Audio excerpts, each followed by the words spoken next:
Viele machen sich Gedanken darüber, ob es ein Leben nach dem Tod gibt. Deshalb werden auch so viele Nahtoderfahrungen, die man in Büchern lesen oder in YouTube-Videos ansehen kann, so stark konsumiert, weil sie Hoffnung geben. Hoffnung, dass es wirklich und tatsächlich ein Leben nach dem Tod gibt. Und diese Nahtoderfahrungen legen nahe, dass es da wirklich etwas gibt. Ob es nun immer genauso stattfindet, wie es Menschen berichten, die eine solche Erfahrung gemacht haben, sei jetzt mal dahingestellt. Es ist eine Frage, die uns bewegt, weil wir uns dem Tod zubewegen. Jeder und jede. Und da stellt sich natürlich die Frage, was kommt dann? Ist es einfach nur ein Blackout oder geht es weiter? Ich möchte heute eine andere Frage stellen, nämlich genau die entgegengesetzte. Gibt es ein Leben vor der Geburt? Gibt es also eine Präexistenz, eine Vorexistenz? Werde ich einfach mit der Geburt oder mit der Zeugung, je nachdem wie man es sieht, angeknipst? Oder hatte ich ein Leben davor? Wie komme ich also in diese Welt? Und damit hängt auch zusammen, wie ich mich sehe, welches Selbstverständnis ich von mir als Mensch in dieser Welt habe. Es gibt viele Erzählungen dazu, wie man sich ein Leben vor der Geburt vorstellen kann. Manche Autoren gehen davon aus, dass man sich entschieden hat für dieses Leben, dass man sich sogar ein ganz bestimmtes Schicksal ausgesucht hat und so weiter. Gibt es das? Ist das so? Oder wie ist es zu denken? Genau darum geht es in diesem Video. Und ich will dir gleich sagen, wie ich es sehe, also meine Grundannahme. Ja, es gibt eine Präexistenz. Es gibt ein Leben vor der Geburt. Und deshalb gibt es auch ein Leben nach dem Tod. Denn ich gehe davon aus, dass unsere Seele ewig ist, unser Körper jedoch nicht. Das wissen wir. Er wird älter und vergeht irgendwann. Irgendwann sterben wir. Das ist vor allem ein Sterben unseres Körpers, aber nicht ein Sterben unserer Seele. Unsere Seele ist ewig.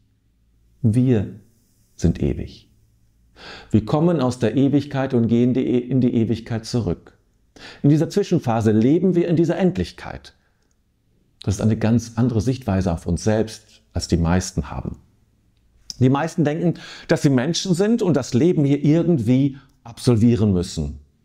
Wenn sie spirituell sind, erhoffen sie sich danach eine Belohnung oder müssen mit einer Bestrafung rechnen. Um belohnt zu werden, muss man hier auf Erden möglichst immer freundlich und gut sein. Und natürlich soll man freundlich und gut sein.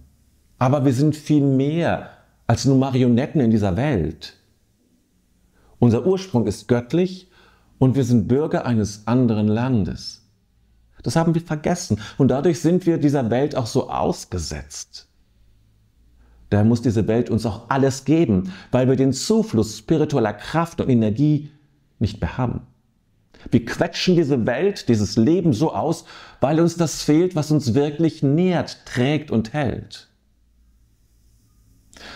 Dabei empfangen wir Hinweise und können erkennen, wie Einzelne erwachen und sich daher erinnern. Hast du dich schon mal gefragt, wie es kommt, dass viele so einen Hunger nach Spiritualität haben oder ein so tiefes Empfinden für das Göttliche? Das ist ja irgendwie nicht totzukriegen. So viele Jahre und Jahrhunderte der Aufklärung haben es nicht vermocht, Spiritualität, Religion und Glauben gänzlich zu vernichten.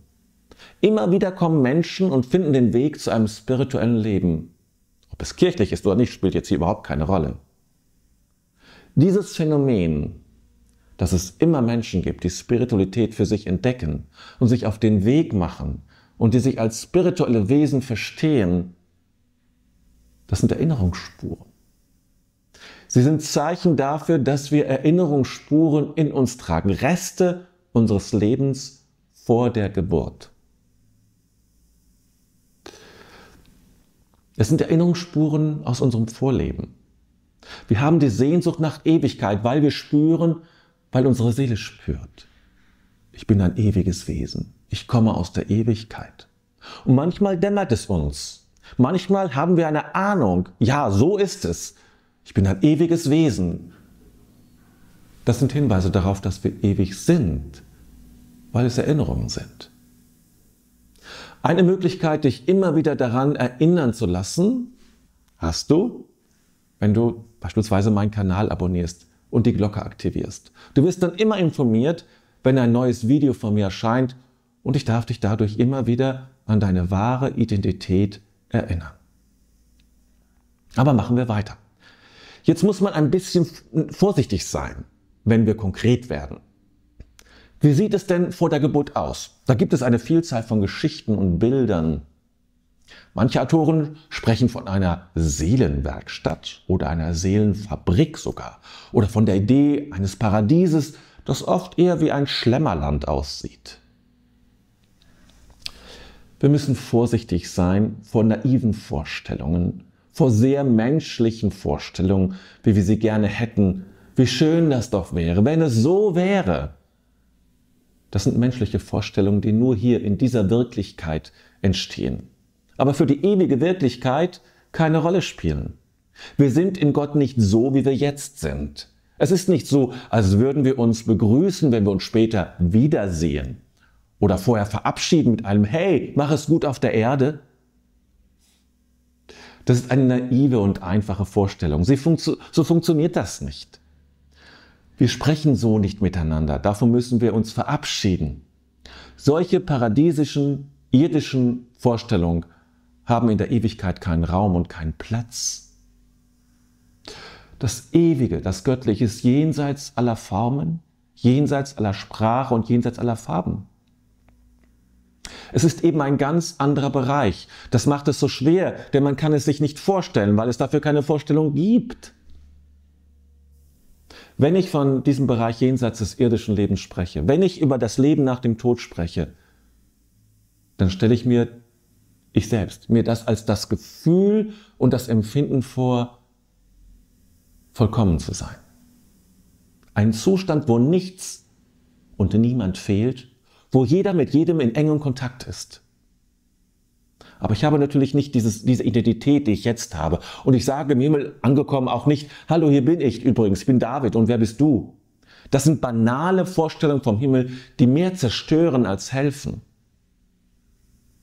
Ich sehe den Himmel als das Empfinden oder den Zustand aller an, dass niemandem etwas fehlt, dass niemand fehlt und alle miteinander zutiefst verbunden sind.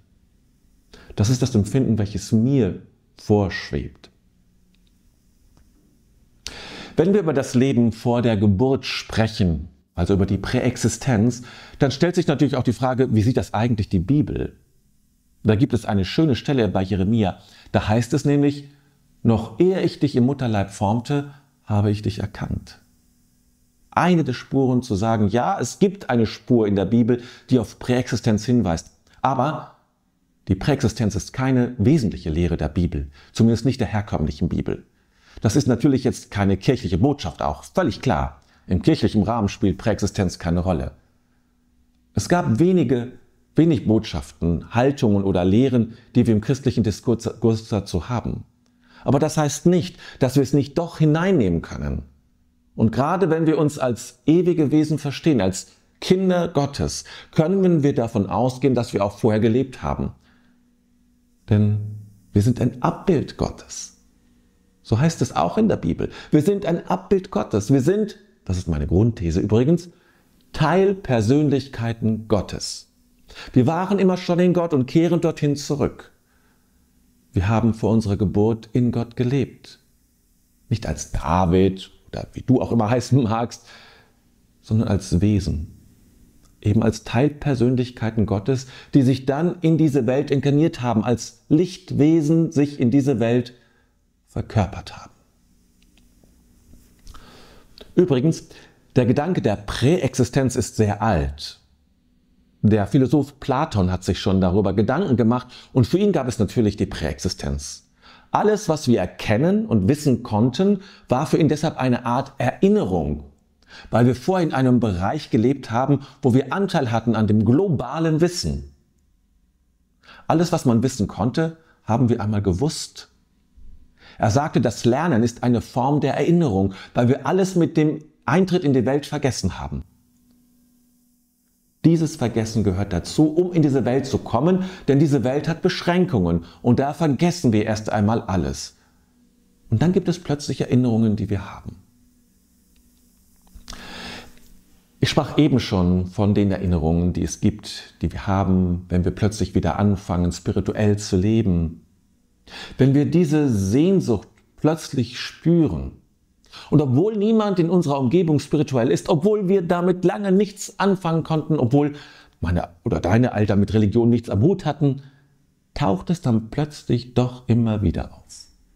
Und das nennt Platon und nenne ich Erinnerung. Wir erinnern uns. Präexistenz ist etwas, das uns Sinn und Bedeutung ermöglicht, weil das Leben dann zu einem Weg wird. Wir kommen aus etwas, wie auch immer es dort gewesen sein mag, und tauchen in diese Welt ein, verlassen diese Welt wieder und kehren zurück in diese andere Welt. Das Leben wird zu einem Weg. Die ganze Existenz wird zu einem Weg und wir sind fortlaufend verbunden mit dieser höheren Kraft, dieser Wirklichkeit, dem Göttlichen. Wir gehören einer anderen Welt an. Das ist wichtig und das gibt uns Kraft für diesen Lebensweg, den wir hier durchlaufen. Es schenkt uns Zugehörigkeit bei allem Alleinsein, vielleicht sogar auch bei aller Einsamkeit. Zu wissen, ich gehöre einer anderen Dimension an. Alle anderen gehören natürlich auch dazu, allerdings haben wir es alle vergessen. Doch vielleicht bist du derjenige oder diejenige, die sich daran erinnert und immer schon dieses spezielle Gefühl hatte, ich gehöre irgendwie nicht hierhin. Oder es gibt Menschen, die suchen nach Heimat und finden sie nicht, wandern aus, kommen zurück, tragen eine Sehnsucht nach einem Land, das es auf Erden nicht gibt. Auch das kann ein Zeichen dafür sein, dass eine Erinnerung sich Bahn verschafft. Denk daran, du bist ein Kind Gottes, du bist ein Lichtwesen und du gehörst zur geistigen Welt.